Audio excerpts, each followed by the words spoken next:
Question number 3, Iain Lees-Galloway. Thank you, Mr Speaker. My question is to the Minister for Workplace Relations and Safety. Will all New Zealand workers have the right to have a health and safety representatives when they request one under the Health and Safety Reform Bill? Honourable Stephen Joyce. Mr Speaker, on behalf of the Minister, all employers must ensure that workers are involved in health and safety in their workplace, and there will be no exceptions.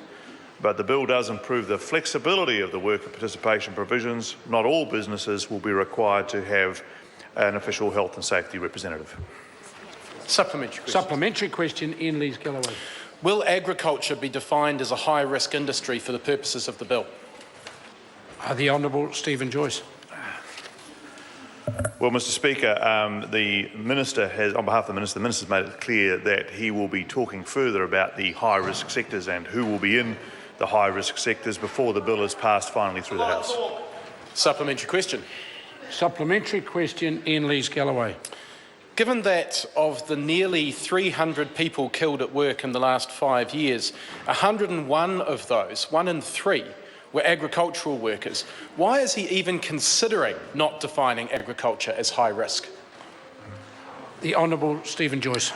Well, Mr Speaker, on behalf of the Minister, he is giving consideration to a number of matters, including the fact, as I'm sure the member will be aware, that agriculture is one of New Zealand's biggest industries, but it has had some level of fatality which is unacceptable, most of it around quad bikes. And the New Zealand Government and WorkSafe are working very closely with the agricultural sector, who know that this issue has to be changed in regards to quad bikes. Supplementary question, Clayton Mitchell. Thank you, Mr Speaker. Will this government help small and medium-sized businesses with the ever-increasing compliance costs by funding health and safety representative training for small and medium-sized businesses? The Honourable Stephen Joyce. Mr Speaker, on behalf of the Minister, I think it's important to note that one of the core roles of an employer is providing health and safety training for their workers. I think most employers would recognise that, including small businesses.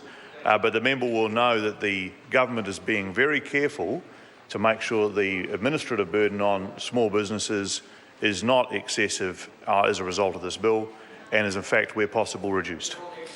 Supplementary question. Supplementary question, Iain Lees-Galloway. Is his failure to make a decision about whether or not agriculture is high risk because of the pressure he is under from federated farmers and members of the National Party caucus to turn a blind eye to agriculture's appalling safety record? The Honourable Stephen Joyce. Mr Speaker, on behalf of the Minister, no, and I reject the assertions in his question. Supplementary question. Order. Supplementary question, Iain Lees-Galloway. Thank you, Mr Speaker. Does he think that refusing to give a straight answer is good enough for people like Linda Sewell, who just wants decent first world health and safety laws after her 21-year-old son Tom was killed on his first day of orchard work when the quad bike he was riding, but had not been trained to use, crashed into a ditch? The Honourable Stephen Joyce. Well, Mr Speaker, on behalf of the Minister, obviously we're very concerned for any workplace issues with injury and death, and our condolences go to that family and many others, which is why, in fact, the government and this House are spending so much time on modernising and developing new workplace safety legislation and the accompanying regulations. I appreciate the member wants to force the Minister's hand in terms of what industries are defined as high risk, but he is taking his time to work through it carefully and will report to the House in due course.